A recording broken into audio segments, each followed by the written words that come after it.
You're watching Pumpkins for Carrie. Well, welcome art family. It's Dena Tollefson. Welcome back to the studio. I'm so glad to have you here today. Today's demonstration, I'll be showing you how to take two pumpkins and turn them into a still life, no matter how big or how small your canvas is or your paper is. And I'll be demonstrating also, I've got my Masterson Sta Wet Palette, setting that up. But I'll be showing you also on my painting, I ended up adding a flower at the end. So I'll show you how if you have a still life or some painting and you want to add some element afterwards, how you can do that. So I'm getting all of my basic colors here on the palette and setting up the still life. That's my husband's shirt back there, my husband Bill. And I'm wanting to use blue because it will make the orange of the pumpkins pop. And I thought that a fresh white background would be fresh and clean and crisp. So what I'm doing here is I'm marking the outside edges on my canvas of where I want the pumpkin to go. So that way it doesn't fall off the edge, or I don't make it too big or too small. So it's not too big for the canvas and not too small. But I've marked the edges there, and that's a little trick of how to contain when you're working on any subject, whether it's from life or a photo, and you're trying to contain the subject in the space so that it doesn't, if you've ever had that happen, I've had that happen before, where it's like I'm working on something and I start on one end, and if I don't think first about where it's all going to fit, then it ends up getting pushing too big, or it's like too tiny and it looks small and insignificant. And so this is just kind of a little trick to get it started, to make sure that you'll know that your subject will be confined within the size that you want. So using a little bit of phthalo blue red shade mixed with yellow ochre, I'm establishing the dark side of the pumpkin. And I'm painting in my studio here. I've got natural light, northern light. So for those of you in the northern hemisphere, northern light is really great to use because it's a constant cool light that allows you to paint the whole day. If you're in the southern hemisphere, you would use southern light. So now taking some primary yellow, applying that to establish the lightest form on the pumpkin.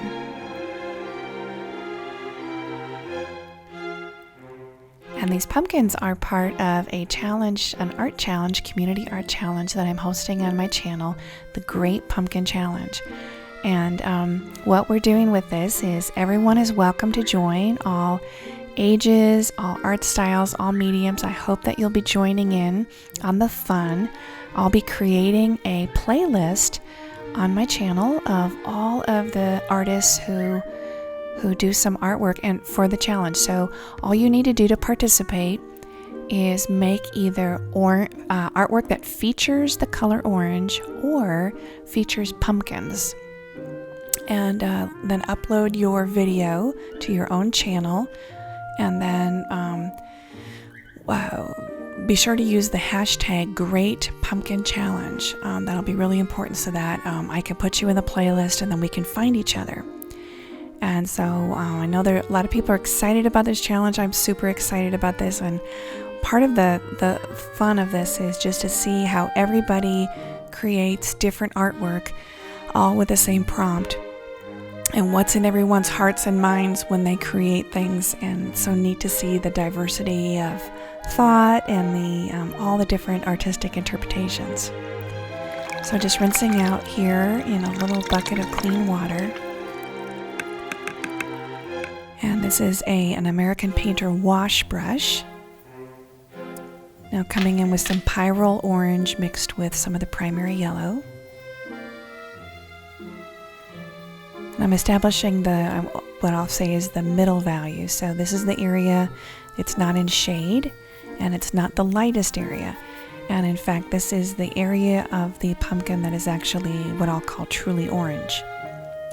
So there's this little area where the two pumpkins touch, and I find this area to be really exciting. I'm really wanting to play that up. So I'm going to make sure to make that area dark enough, adding in that's just pure purple, like it's a dioxazine purple, but making sure it's dark enough. And I'm going to mark the bottom of the pumpkins with this as well.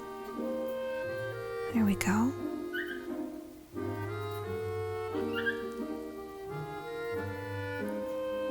And another thing about the pumpkin that really fascinates me is the stem. I tried when I was picking pumpkins for this, I went and got them from our local grocery store, Hy-Vee, and I was picking through and I tried to find pumpkins that looked interesting. I like the ribbing on the pumpkins, and I wanted to find ones that had neat stems.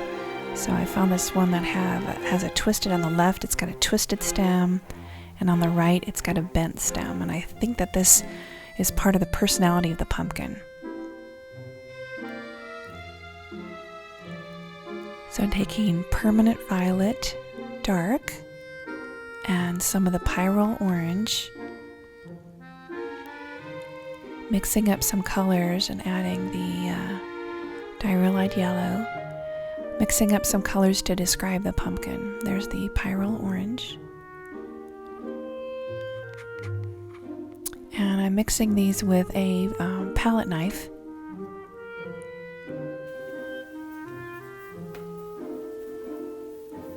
And now using a filbert brush. A filbert brush is, if you think of a round brush, is round everywhere, and a flat brush is just a cut off flat thing. A filbert is kind of like a hybrid between. It's basically a flat wash brush with rounded edges. I like to use filberts a lot because they give me a lot of control, like you can get with a flat brush, but they also have that rounded edge, so I don't make any harsh edges. On something like this pumpkin, I want to be thinking about the rounded form and not have anything too severe. The stem, of course, is going to be twisted and dark and have its own personality, and but the fruit itself, I want to have that be nice and rounded.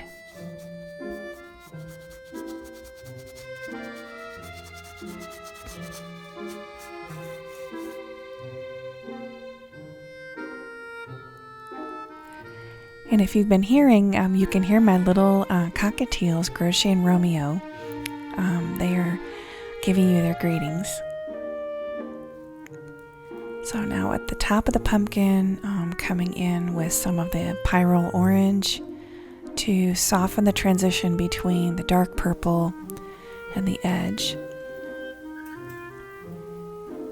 And when you're working on a painting and you're wanting it to have a sense of roundness, it's important to get the dark area dark enough, or the core shadow, get that dark enough so that it will read as a three-dimensional object. So here's a little titanium white, some phthalo blue red shade. I'm going to mix up a nice blue that we can use. And again, I really like that since blue and orange are opposites on the color wheel, having the two colors present in the same painting is going to really make the painting pop. Now the brush I'm using that same brush from before. It's probably a little on the small side. Ideally, I'd have a larger brush when I'm doing this.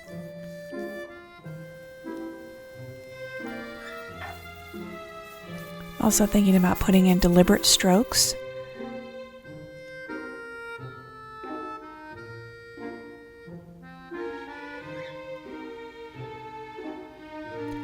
Now let's mix up a little darker color and add some of that Permanent Violet Dark to the phthalo blue red shade and the titanium white. So what I'd like to do is mix up a color that's going to be darker and cooler, and I can make it cooler by adding the purple. And that's what we can have here for our pumpkin, the shadow area of the table. So the light blue is going to be the area where the sun is hitting it, or the light is hitting it, and then this darker, cooler blue can represent the area where the fruit is casting a shadow onto the table.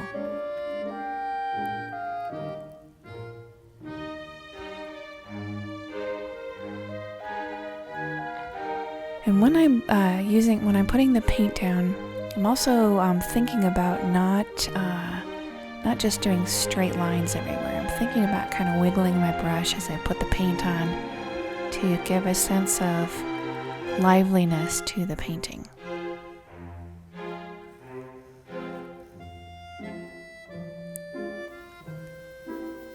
Now coming in with a clean brush, I'm softening the edge between the bottom of the fruit and the shadow side of the table. And I realized that I had the shadow and I'd moved it a little too farther over, so I added a little bit more light and get the brush cleaned off here. There we go.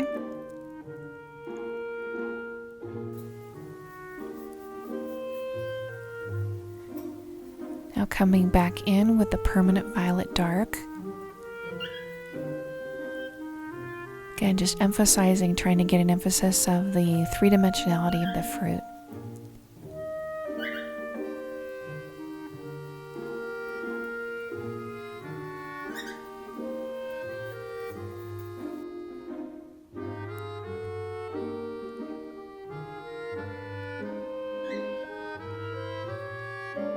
Now it's time to put the white in, behind the white in the background. And when I apply this, I'm going to be just kind of playful with my brush. I want to have this feel light and airy. I really believe that any stroke that you put on your canvas, or any mark that you put on with, if you're doing a drawing, that all of these marks add up together, and your intention when you're working, I believe, shows with every stroke.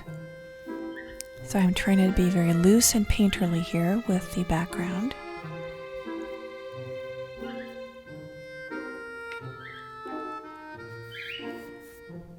Again, I ended up using kind of a smaller brush. In retrospect, it probably would have been even a little easier to use a larger brush, but the smaller brush can get the job done.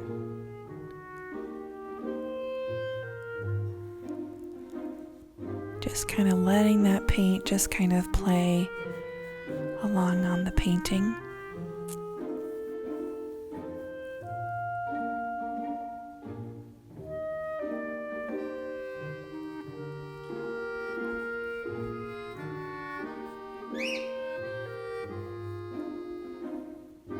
There we go. So now that we have the basic colors and everything's blocked in, now I'm going to be thinking about adding some details here. So this is a chisel blender, little brush. I'm going right into here to the Mars Black. And we'll think about a little mark up at the stem. And then grounding the fruit. So when we talk about grounding the fruit, it's really important for any kind of a realism, just to make sure that the painting feels grounded, or it doesn't feel like the object is floating in space. And we can do that by putting a really, really dark color underneath the object, and that will ground it.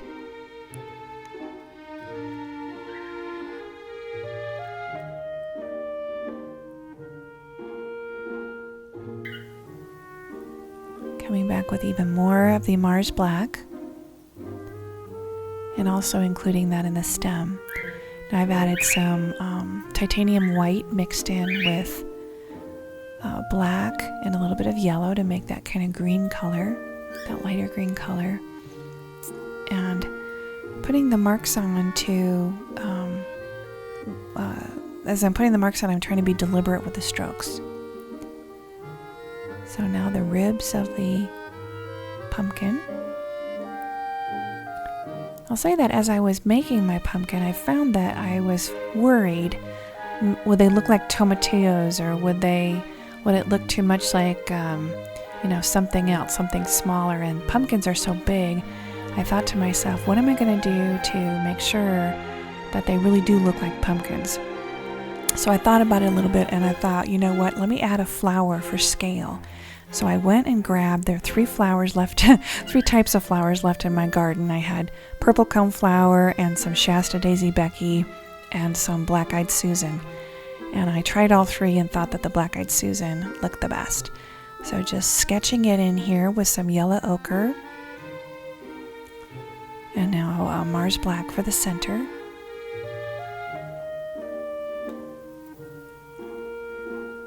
Little bit of primary yellow with the chisel brush.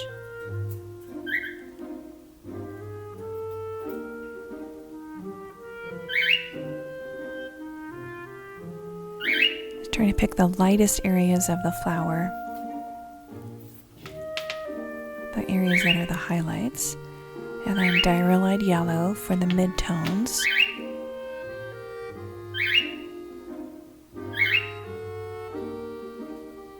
There we go.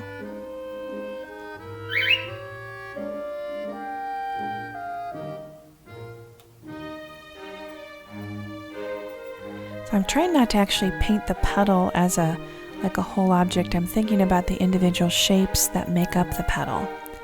So now going in with some of the, we had a mixture that also was used on the pumpkin. It was orange and a little bit of purple. And then the stem I made with green. I made that green with black and yellow. And now putting in the shadow under the flower. And then the shadow that is created from the leaf and the stem that's raised up. A little bit more highlight, there we go.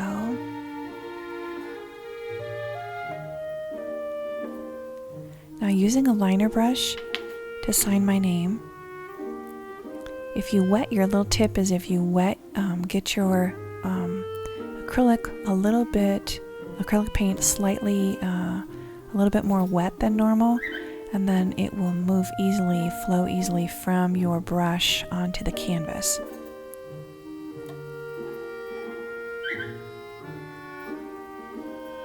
Well, I hope that you'll subscribe to my channel, and I hope that you'll come back and see me again. I've really enjoyed having you here, and I'm so excited to see everyone's great pumpkin challenge artwork. I appreciate you, and until next time, this is Dena Tollefson. Bye-bye.